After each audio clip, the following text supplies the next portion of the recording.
yamurrannakum billahil ghurur. Kamu jangan tertipu dengan kehidupan dunia.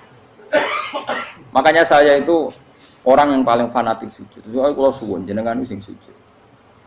Wes sujud salat 5 waktu lah nikmati. Karena sekali kamu terbiasa mensifati dunia ini penting, nanti kamu akan lupa mensifati akhirat itu penting. Dan itu awal kamu tergelincir dari ansawa isabil, dari jalan yang benar. Makanya tadi pepatahnya orang sufi apa? An-nasu niyamun wa idza matu indah. Manusia itu tidur, kalau mati baru. Terus contoh kedua begini. Kenapa Allah begitu murka ketika orang tidak mengerti hak-haknya Allah? Bukan karena Allah anarkis atau keras, tidak. Memang secara akal pasti begitu. Saya sampai tak beda ini. Ya contoh gampang-gampang saja, tak wari logika. Kalau ada orang buta lewat kemudian nabrak tembok, karena apa dia? Karena buta kan? Buta itu maknanya apa? Tidak tahu. Akibat tidak tahu, nabrak tembok. Ya kan? Karena tidak karena tidak tahu nabrak tembok, karena tidak tahu terjatuh di sungai, karena tidak tahu terjatuh di jurang. Sekarang juga sama. Orang karena tidak tahu pentingnya agama, tidak tahu pentingnya Allah, kemudian dia fokus ke duniawi. Akhirnya ya nabrak tembok. Natijanya sama enggak? Saya ulang lagi ya, orang buta karena tidak tahu nabrak tembok. Orang fokus untuk perempuan cantik atau melihat apa, kemudian dia tidak tahu depannya juga nabrak. Untuk menjadi nabrak itu syaratnya tidak tahu apa tahu? Bisa dua-duanya. Tidak tahu ya sebabnya nabrak, fokus ke yang lain ya bisa. Maka tidak tahu ya sebab nabrak, fokus ke yang lain juga sebab. Nah mata kita, hati kita ini sudah dipenuhi hal-hal yang tidak penting, sehingga kita lupa dari hal yang penting. Kayak tadi kita mau minum kopi saja, fokus sampai meninggalkan anak main sampai jatuh. Berarti minum kopi sebenarnya tidak satu kebodohan, tapi ketika membiarkan anak kecil jatuh itu adalah kebodohan. Sebetulnya makan menikmati dunia itu tidak kebodohan, tapi ketika Anda melupakan Allah itu menjadi satu apa? Kebodohan. Ini disebut kamu jangan terlena oleh kehidupan apa? Dunia. Nah kenapa terlena? Itu kakean delok. Mulane Nabi itu ora tau delok dunia. Nabi, saya ini tak latih gitu wali, tapi mukadimah. Kulon itu belum pernah delok. Saya pernah punya kakak wakil bupati, punya teman gubernur, banyak tuh. Kalau dulu susu rawani, mereka khawatir seneng. Nabi itu pernah, Nabi itu yang manusia pernah lewat itu. Kemudian tonggo-tonggone Nabi kebetulan pas pulang bawa unta-unta banyak. Itu Nabi melihat mungkin 0, sekian detik. Itu dilori pengiran. La tamuddanna ainaika ila ma matta'ana bihi azwajam minhum zahratal hayatid. Jadi misalnya kayak Rogen misalnya dulu wong numpak Alphard pejabat ono sing bukakno. Enak aja nak jadi wong ngono iku. Kalimat itu direkam oleh Allah bahwa Mustafa pernah ngomong enake jadi wong iku numpak Alphard ono sing bukakno. Tapi kita tetap kirim. Sehingga nanti di akhirat kalimat itu direkam misalnya nanti ternyata yang numpak Alphard misalnya nyuwun sewu misalnya yang numpak Alphard tadi tetap di neraka, kamu ya ikut di neraka. Karena dia menikmati Alphard lali akhirat. Kue yang ngangen-ngangen kepengen seperti itu, maka poinnya sama. Kalau pun rokok bareng. Terus ada orang sujud di musola, melarat sujud. Kue tak pernah enak itu wong iku. Padahal sujud itu yang menjadi orang masuk surga. Terus kue ditakoki ning akhirat. Kue tahu angen-angen dadi wong sujud mboten nate. Tapi kue tahu angen-angen mewah nate. Yes, seneng ono kira-kira gitu.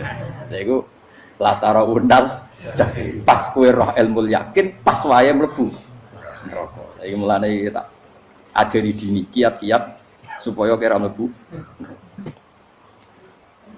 Makanya latih melihat dunia kok aja kesuwen. Misalnya di konco jadi pejabat. Kalau nanti di keluarga pejabat sampai sekarang pun saya sering punya teman. Buat nanti kalau melihat bahwa dia pejabat. Karena saya takut dosa. Saya melihat dia seorang mukmin yang sujud, yang sholat. Saya bodoh sekali kalau melihat dia pejabat. Karena itu tidak ada artinya di akhirat. Saya sampai sekarang yang saya melihat presiden orang yang mukmin, sehingga saya harus hormat. Saya melihat bupati orang yang mukmin, sehingga saya harus hormat. Melihat sampean ini wong sing mukmin, malah gue jalalan barang ini sudah mukmin plus. Jadi rasa tiga kartu pinter gue jalalan. Jalalan budal bisa gaya bisa. Budal lu rano mana nih? Oh, anu gak angger wong iso maca kitab apa? Gundul. Jos lah. Jadi saya ulang lagi ya. Makanya saya itu nanti kalau sampean alim sudah kayak saya, itu pasti nggak kagum sama sahabat. Sahabat itu, apalagi Rasulullah ya tentu. Sahabat dulu aja yang gampang ditiru. Sayyidina Umar ketika ditusuk oleh siapa? Abu Lu'lu' siapa? Al-Majusi. Abu Lu'lu' itu seorang Majusi. Dan Umar itu orang pendendam. Dia orang pendendam. Tapi tentu karena dia orang baik, ya pendendamnya hal-hal yang baik. Coba kalau kamu ditusuk orang itu dendam nggak? Kira-kira sebagai manusia kan dendam. Itu tanyanya begini sama yang ya taruh sekarang orang dekatnya. Yang bunuh saya tadi siapa? Itu Abu Lu'lu' Al-Majusi, Hulamul Mughirah. Dia budaknya Mughirah. Majusi, iya ya Umar. Dia sudah mau mati. Itu ngetikan gini, sama siapa otaknya? Alhamdulillahilladzi lam yaj'al maniyati biyadi rajulin sajadalaka sajdah yuhajuni biha yaumal qiyamah. Ya Allah, terima kasih sekali ya Allah. Engkau mentakdirkan saya dibunuh oleh orang yang enggak pernah sujud. Kalau saja dia pernah sujud, maka dia berhak menuntut saya dengan sujudnya untuk masuk surga. Artinya gini, kalau dia ditusuk orang yang pernah sujud, misalnya Sayyidina Umar kok ditusuk oleh Ruhin, kemudian Umar masuk Ruhin masuk neraka, aku tetap pedih Gusti. Isowai sujudnya dia menjadikan enggak berhak masuk neraka. Artinya Umar sangat hormatnya pada sujud itu dia enggak berani. Jadi kira-kira kok Umar sujud kowe iku kira-kira rawani maksudno anak kowe mlebu neraka. Piye-piye di kekuatan sujud yang mempotensikan tetap dia masuk surga. Makanya dia seneng, dendamnya kesampaian. Syukur lah nek sing mateni aku ora tau sujud. Jadi tak patut nang neraka langsung bludeng ngene kira-kira gitu. Saking hormatnya ambek sing jenenge sujud.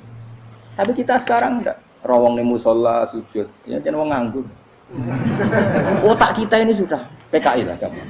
PKI halus. PKI yang tanpa kartu, paham? Makanya Allah kalau muji sujud, enggak sampean tak latih supaya baca Quran yang benar. Kayak apa Allah bikin Ka'bah? Kayak apa mulianya Ka'bah? Itu dibikin Allah untuk apa? Lil akifina wa satusai warrukais sujud, dan untuk orang-orang rukuk dan sujud. Ketika Allah menurunkan rezeki di bumi dan di langit, itu perhitungannya Allah masih itu asli. Rabbana liyuqimus shalah faj'al afidatan minan nas tahwi ilaihim warzuqhum minas sama. Gusti, ben nak sujud ku kuat. Piye-piye menungso nak ramangan ra kuat. Nak is kuat, dia tenaga yo ben sujud. Liyuqimus shalah. Ketika Allah muji orang baik, atta ibunal abidunal hamidunas saihuna satrusé arraqiunas sajid. Yang rukuk yang sujud. Karena tadi ketika nanti Anda di akhirat, kenangan terbaik Anda di dunia itu hanya sujud. Liane itu, coba misalnya kena akhirat terus video disetel sih, pas kongkoi ini perapatan, bariku ngelamunem disetel, jadi pegawai negeri, ngayal gajinya sakmene, engko sakmene gue ayo, wan terus rekam kabeh, oh rai sini wong, terus tokoh idola sing duwe wadah, sing tumpakane Alfa, di sekretaris saya, iku mbok neng utakem iku berpuluh-puluh tahun. Dan itu jumlahnya poinnya misalnya 100.000.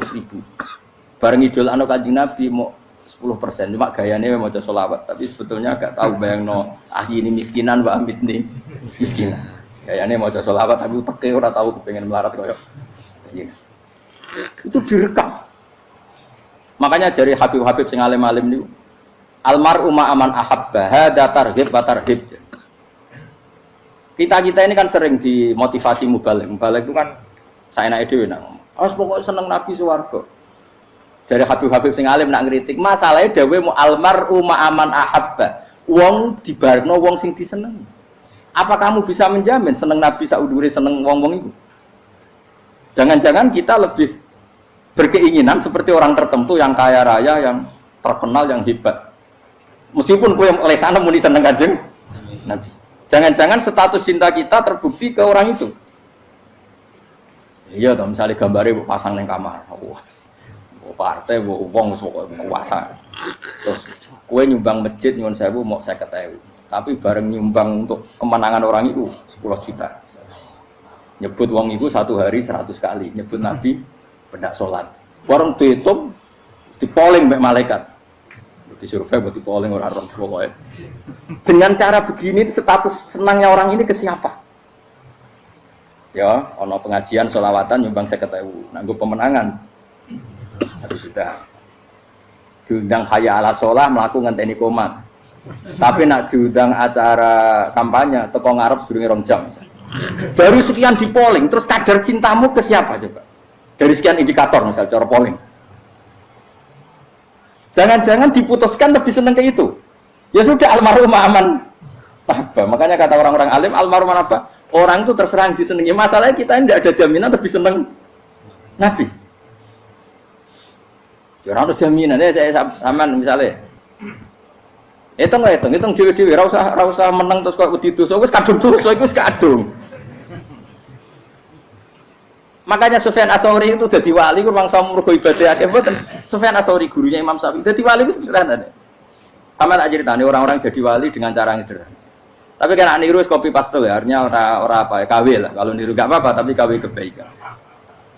Sufyan Ats-Tsauri itu ditanya, "Kenapa kamu sedekat itu sama Allah dan Anda keramat?" Jadi resepnya begini, Pak. Saya itu belum pernah ke masjid nunggu adzan. Paling enggak setengah jam, 1 jam sebelum adzan itu saya sudah ada ke masjid. Ditanya, "Kenapa begitu?" Ketoke kok kawula sing elek, moro ngenteni diceluk. Wis ngerti nak wayahe yak mono iku Allah nyeluk. Misale saya punya cah dalem atau saya punya karyawan, tiap jam 8 itu buka toko. Nah, bayangno itu sih. Saya punya karyawan tiap jam 8 tugasnya buka. Selalu buka tokonya ngenteni tak panggil. "Hen Rohen, toko buka." "Siap." Tapi besok ya ngono lagi. "Hen jam 8 buka." "Siap." Tiap hari gitu. Kira-kira kendaraan karyawan iku goblok apa sopan? Kira-kira. Enggak jawab deh. Goblok kritik terus kowe gitu. Nah, Sufyan Ats-Tsauri tidak mau gitu. Wis ngerti nek Allah ya mono wayahe manggil. Dadi ya kerja malu wis ning kono. Dadi nek Allah hayya ala sholah pun Gusti. Hayya ala sholah pun penting mriki. Iku sudah dadi wali. Oh, iku saya buat tiru tapi KW lho. Enggak masalah, tapi ini kan resep no. Lho mangkel lo gak kira-kira. Ana karyawan tiap jam 8 kon buka toko. Selalu marane ngenteni di panggil. Jadi wali dulu tuh punya cara muamalah sama Allah tuh luar biasa. Ya ora usah mbok tiru terus kemen dadi wali wis ra iso kadung salah. Biasa wae. Aku lah nganti saiki ya biasa wae. Aku mau masjid ngenteni mekumat ya biasa wae. Tapi aku kan iso dadi wali lewat jalur liya lah aku ya. Jalurku kan akeh. Mulang ya mari wali, sabar ning coba ya mari wali. Jane ana jalur fikir ya mari wali kan. Tapi kan loro, fikir loro. Jadi Imam Adil ya wali, di bojo judes iku wali masyhur. Ana wali ku barokah di bojo judes. Iku ya jalur dadi wali. Wah lebih ngeri lagi. Ngeri tenan nanti ning akhirat dijak wedi. Jadi anak jote wae kan. Para suami takut istri silakan baris sing wis baris bareng sing wedok. Pak rene lho tetep moro-moro. Wong wedi bojo kegawangan ini akhirat bahaya, you know. Yes. Bahaya wedi bojo nganti kegawan apa? Tengah. Masyhur jadi cerita-cerita wali wis. Biasa ulang lagi ya. Latih, meskipun dari kecil latih. Makanya kamu tahu kenapa Quran itu kalau ngendikan sujud kayak gitu spesial. Balillah fa'bud wa kum minas syakirin. Jadi meskipun kita di dunia umumnya orang saya makan, saya minum. Saya juga punya istri, punya keluarga, punya apa. Tapi saya belum pernah melihat anak saya itu sebagai anak saya. Saya kalau melihat anak saya ini teman sujud saya, nanti yang meneruskan sujud saya. Saya tenan kulon bolak-balik ditanya istri saya dan agak-agak marah. Gus Pak, kenapa kamu hormat sama anak sampai gitu? Kalau nanti manja gimana? Kalau terlalu manja, saya bilang itu udah anak saya. Itu nanti yang meneruskan sujud saya, meneruskan rukuk saya. Saya nanti pasti mati dan saya butuh di bumi selalu ada yang sujud sama Allah. Dan itu yang paling dalam otoritas saya itu anak saya. Orang lain itu enggak dalam otoritas saya. Jika kita melihat anak itu ini penerus sujud saya, penerus rukuk saya. Kita enggak sudah duniawi sekali. Rumah tanah, anak tua ben di rumah. Kapitalistik. PKI lah pikirannya yang ngono, Cina yang ngono. Wong fasek-fasek ning dalan yang ngono. Kowe nggawa jalalan ngalor itu pakai aja ngono. Jadi dulu itu kalau para nabi donga fahab li milladunka waliya yarithuni wa yarithu min ali Yakub, seorang turunan yang meneruskan tradisi sujud, tradisi. Sehingga Ulama-ulama dulu kalau ndongakno anake ya min ahli sujud, wa min ahli Quran, wa min ahli sunnah napa? Enggak apa-apa kowe seneng donya gak apa-apa. Ora usah tak warai wis seneng dhisik. Paham? Dadi iki ora usah. Ora usah cara Gus Bak ra apa-apa. Ora usah tak arani ra apa-apa wis mbok lakoni. Makanya pulau suwun sangat. Sujud itu luar biasa. Nanti kamu di akhirat kenangan terbaik Anda di dunia adalah pernah apa? Sujud. Bayangkan kalau itu jadi orientasi Anda. Anda berpolitik, cek melok partai Gerindra, cek Golkar, cek PDI supaya jadi penyuara sujud tidak dilarang di Indonesia karena umat Islam mayoritas. Saking mayoritasnya sampai pejabat rasolatnya rawani. Beberapa pejabat rasolat bakal dipilih. Itu berarti kamu berpolitik niat bikin satu pressure supaya standar orang benar adalah sing nopo sujud itu ya benar. Kok yang kaya kerja biar bisa beli tanah untuk masjid, yang orang miskin ikut menopang supaya masjid itu berdiri. Semuanya orientasinya menuju apa? Sujud. Jadi tidak sujud itu harus jadi wong khusuk sing goblok terus sujud terus. Tahu-tahu negara dikuasai komunis misalnya. Terus akhirnya sujud dilarang. Termasuk menciptakan satu suasana Islami di negara ini juga berarti menciptakan keberlangsungan sujud. Karena dengan suasana Islami berarti sujud tidak dilarang bahkan dianjurkan dan sebagainya.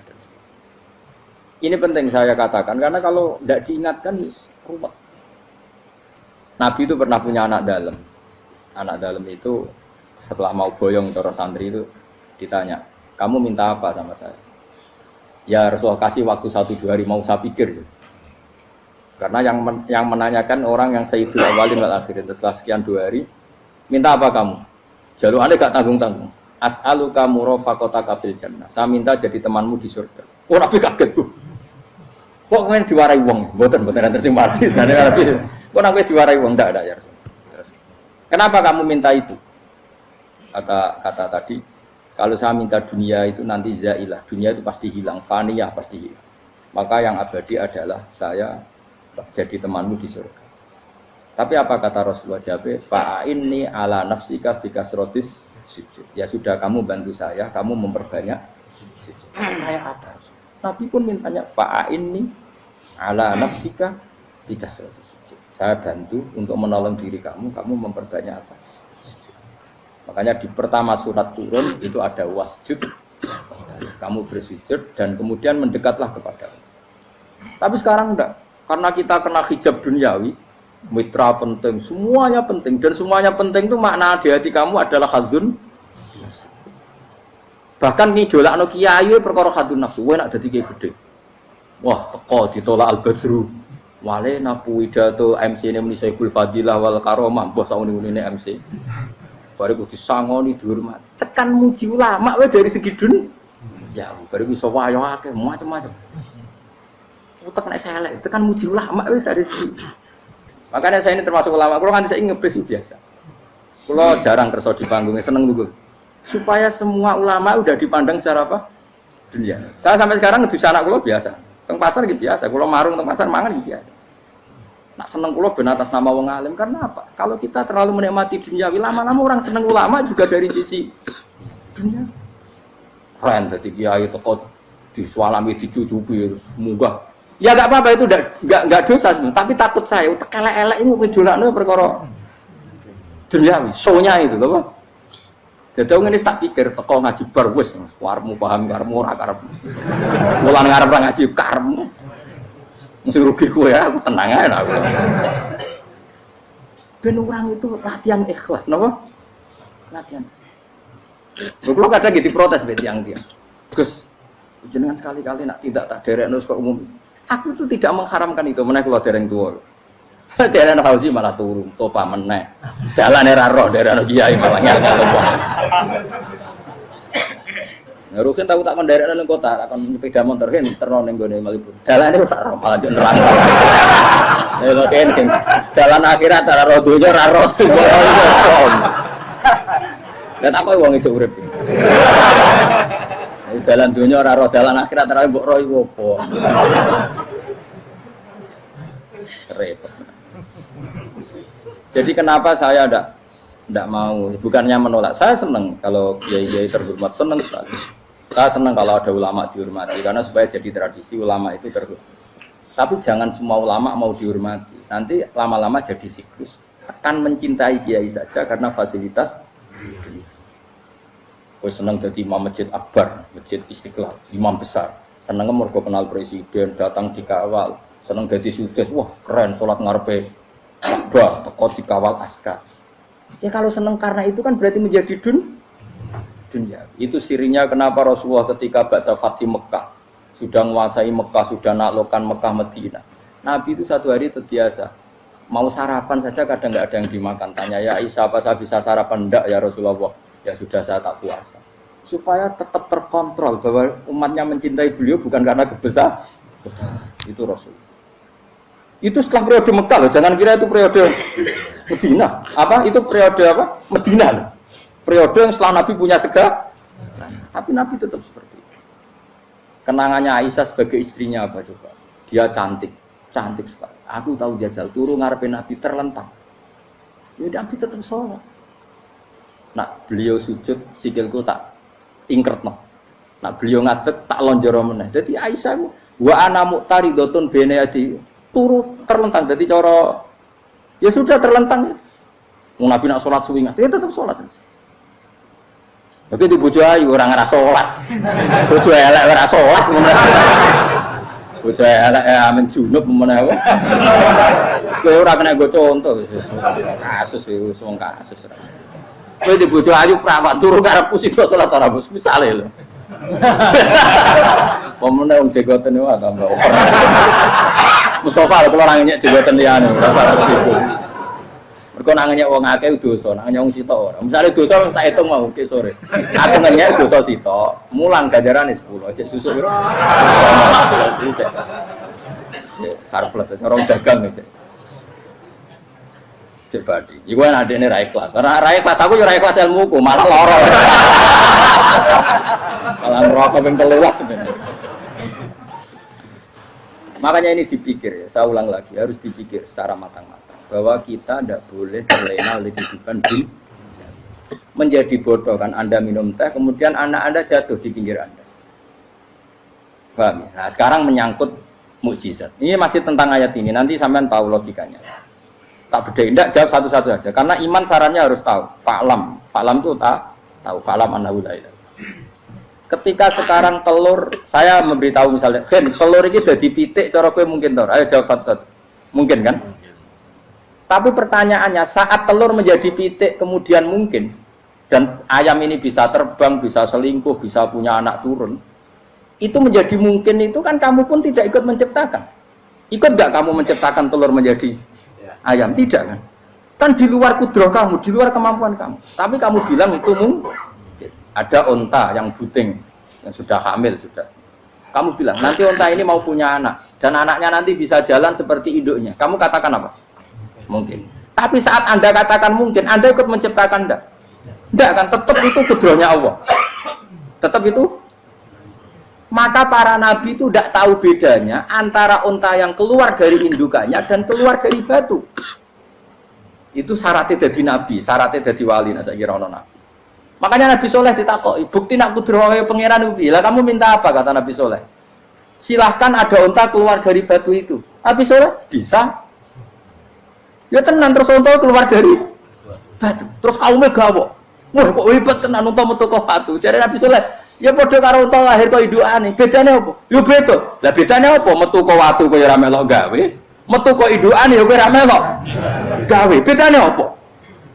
Tapi tak temu kena hijab, ngono niku ana bedane. Cara nabi-nabi ora roh bedane.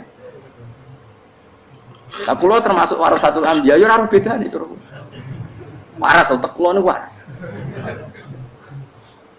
Lho lha yo misale kowe cara iman seperti itu yakin dadi wali. Wes sama amatir-amatir lah wali swasta lah. Pokoke wis dadi wali. Jadi manusia itu lucu, sesuatu yang dia pun tidak bisa. Iku sok bedakno. Kalau telur menjadi ayam mungkin. Sapi keluar dari indukan mungkin, biji padi menjadi padi besar mungkin, tapi nak watu kok jadi biji padi mukhal. Lu saat yang dikatakan mungkin itu apakah manusia ikut memberi? Tidak kan? Ikut menciptakan? Harusnya kan dokter bilang Yo, aku menyaksikan itu karena ada kekuatan X yang menciptakan itu. Harusnya dia kalau mau konsisten kan, saya tidak bisa menciptakan telur jadi ayam, tapi ada kekuatan lain yang menciptakan dan saya tidak bisa. Jadi telur keluar dari ayam ya kita tidak bisa menciptakan, sapi keluar dari indukan ya kita tidak bisa menciptakan, termasuk untanya Nabi Soleh yang keluar dari batu besar kita. Makanya semua Nabi itu tidak tahu bedanya, itu bedanya Nabi sama enggak Nabi. Makanya Nabi itu tenang ya, masyhur. Ketika perang Khandaq, Nabi itu kelaparan. Kemudian Jabir datang, ya Rasulullah, istri saya menyiapkan makanan untuk orang 6, karena kambingnya hanya kecil. Maka hanya orang 6 saja yang kau boleh datang ke situ. Tapi Rasulullah dengan santainya, ya ahlal Khandaq. Padahal yang ngeduk Khandaq itu sekitar 3.000, ya ahlal Khandaq. Halumu ilayya, ayo ke Jabir, karena Jabir sona atau amat, bikin makanan untuk kalian. Itu 3.000 orang. Wah, Jabir dimaki-maki sama, sudah bilang untuk orang 6 Nabi, ya apa-apaan orang banyak. Itu mesti tidak cukup, kita mana. Nabi santai, bilang ke istri kamu, Jabir jangan buka makanan itu kecuali saya. Ya, pakai Nabi matur pengiran, Gusti ini cukupkan untuk orang banyak. Sama Allah di ACC ya terus cukup. Karena bagi Nabi, Nabi tahu betul. Sekarang ketika beras menjadi beras, apa dalam kudrah kamu, dalam kemampuan kamu? Enggak kan? Ketika sistem tubuh kita makan kemudian jadi kenyang, apa dalam kemampuan kamu? Kue muni mangan maknane sego bolebokno mulut, terus kue darani punya kemampuan makan. Apa setelah itu kamu mengendalikan sistem saraf kita, sistem urat kita? Enggak kan? Jadi Nabi itu ora bedane, justru itu jadi Nabi. Karena dia enggak pernah terjebak, Nabi enggak pernah terjebak oleh yang dili. Makanya cara pangeran wa ma min dabatin fil ardi wala ta'iri yatiru bi janahihi illa umamun amsalukum. Ketika orang kafir minta bukti kudrohe Allah iku apa? Kanjeng Nabi didono manuk. Lah manuk terbang bukti kudrohe Allah. Ya biasa mat manuk terbang, wis suwe nak manuk terbang. Bukti kudrohe ning ndi? Iku tekek wis emper. Lha bukti kudrohe ya kowe ora iso gawe kan? Tapi maksudnya wong kafir bukti kudrohe pangeran gawe unta kok watu. Lah bedane apa mau hale unta kok watu ambek kok indukane? Bedane apa jajan? Wong ibuke unta ya ngrasa gawe. Apa ibuke unta bisa menciptakan anak-anak unta? Kan tidak bisa juga. Manusia juga ada. Jadi itu wis cukup jadi kudrohe. Tapi manusia angger barang sering terjadi darani mungkin. Maknane mungkin dekne sing nentukan mungkin atau tidak. Padahal zaman mungkin pun dia tidak ikut menciptakan. Ini lengil. Makanya itu kenapa Allah akhirnya bikin mukjizat supaya orang itu ingat kedahsyatan kudrohe Allah. Sebetulnya mukjizat itu tidak penting. Maksudnya tidak penting tadi untuk iman sebetulnya tidak perlu mukjizat. Makanya ketika Rasulullah SAW ingin nuruti mukjizat yang diminta orang kafir, Allah malah ngelingno inna fi khalqis samawati wal ardi wakhtilafil laili wan nar. Sajane ana langit, bumi, ada lautan, ada apa sudah bukti kudrohe. Nah sekarang mukjizat kok ngenteni unta keluar dari apa tadi? Batu, ngenteni Nabi Soleh. Lautan merah di sebelah tongkatnya Nabi Musa terus terbelah. Itu dari mukjizat. Kalau itu maknanya mukjizat karena manusia tidak mampu, apa manusia mampu bikin lautan? Kan tidak mampu juga. Kenapa itu tidak dikatakan mukjizat? Lagi-lagi karena wis kena mataul huruf. Paham jelas ya? Makanya kata Allah, saiki wong ora percaya hari kebangkitan. Alasannya masa manusia jadi tanah menjadi manusia? Memangnya manusia yang sekarang hidup itu dari apa coba? Sehingga ada melok pilek, pilpres, melok dukung mendukung itu memangnya dari apa coba? Dari tanah kan? Mestinya hari kebangkitan sejati ya sekarang ini orang-orang dari tanah sekarang berkeliaran ini harus go jalalan mu'alon idul maknani. Itu yo kok lemah.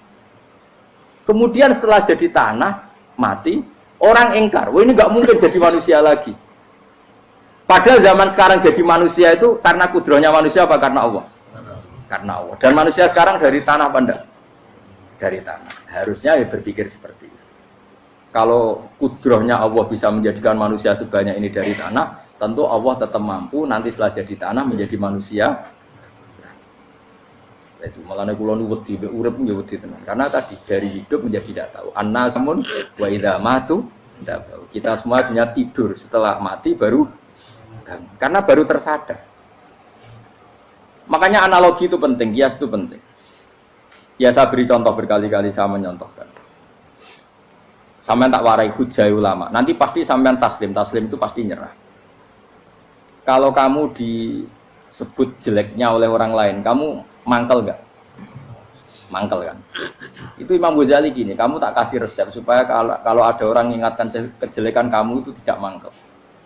Apa itu resepnya? Misalnya gini, di baju saya ini, inna fi thawbika akroban wa hayatan. Di baju kamu itu ada kalajengking yang berbisa atau ada ular yang berbisa. Ada orang mengingatkan itu. Kamu terima kasih apa enggak? Terima kasih. Karena ada sesuatu yang bahaya di diri kamu, diingatkan, dan karena diingatkan itu Anda terus bisa menghilangkan sesuatu yang bahaya tadi. Sekarang kamu punya sifat hasud, sifat dengki, sifat riya, sifat-sifat yang buruk. Itu sesuatu yang mencelakakan kamu di akhirat. Kemudian ada orang mengingatkan itu, harusnya kan kamu matur nuwun karena sifat yang buruk kamu diingatkan, kemudian kamu berusaha wong diingatkan ada kalajengking yang hanya madorot di badan kamu saja kamu terima kasih. Ini diingatkan ada hasud dengki yang madorotnya dunia akhir, kamu tidak terima kasih. Jadi itu ulama dulu. Jadi kalau bikin hujah itu gampang sekali. Jika ulama dulu kalau berdebat kemudian diingatkan temannya, kalau dia salah misalnya, itu ya tenang saja. Karena mereka cukup punya akal, punya analogi untuk nganggap itu biasa. Kayak diingatkan ada kalajengking di tubuh kamu. Kamu matur nuwun enggak sama ingatkan? Tadi saya ngaji sore, ngaji di sini cerita. Kila itu Imam Ahmad. Itu mudah mereka iman sama Allah dan Rasul. Maka na yu'minu billahi wal yaumil akhir falyukrim apa? Jaru. Kalau kamu iman sama Allah dan Rasul maka muliakan tetangga. Itu ada seorang ulama dipanggil tetangganya, ayo ke rumah saya. Setelah sampai, dah pulang saya tidak jadi butuh. Sampai di rumahnya dipanggil lagi. Ke situ lagi, dah pulang lagi saya sampai 3 kali. Itu si ulamanya senyum-senyum santai. Ketika pemuda tadi insaf dan minta maaf, kenapa Pak Ulama kamu kok tenang saja? Jawabannya enggak. Kata Rasulullah, saya disuruh hormat tetangga. Saya senang sekali bisa melakukan perintah Rasulullah. Jadi saya nurut kamu itu tidak ada urusannya dengan kamu karena perintahnya Rasulullah. Nangis pemuda tadi. Kalau kita kan enggak, gengsi dong, giambar. Ini kan kita gayanya mulai sunnah Rasul, tapi utek itu jihadun. Nah kalau kamu sudah gitu, tak daftar udah di wali, mbok KPU-ne oleh nyetujui mbok kapan roh nanti. Daftar. Saya ulang lagi, jadi kamu harus terbiasa dengan kias yang diajarkan Quran ya. Jadi ketika bibijian jadi pohon besar, itu pun kamu katakan mungkin. Padahal ketika kamu katakan mungkin, kamu pun tidak ikut menumbuhkan bibijian jadi pohon asam yang besar. Itu menunjukkan kudrohnya Allah. Artinya sebetulnya kamu hidup semuanya itu hanya menyaksikan kudrohnya Allah tanpa kamu memberi kontribusi. Kenapa kamu yang menentukan mau hal dan tidak mau? Harusnya mau taslim menyerahkan diri nak kabeh mau nyekseni kekuasaane Allah. Itu sing dimaksud Quran apa ya tanazzalul amru bainahunna lita'lamu annallaha ala kulli syai'in qadir wa annallaha qad ahata bi kulli syai'in ilma. Alam raya dibikin variasi kayak gini mau tujuannya Allah supaya kalian menyaksikan kemampuane. Boleh jelas ya. Makanya ketika ada pangeran ketika bumi yang sudah mati tak hidupkan dengan hujan, begitulah kadzalikan nusyur. Ya kira-kira seperti itu proses sesuatu yang mati menjadi hidup lagi. Jangan lupa untuk tinggalkan komentar Anda dan klik like jika kalian suka. Silahkan share dan bagikan ke teman-teman Anda.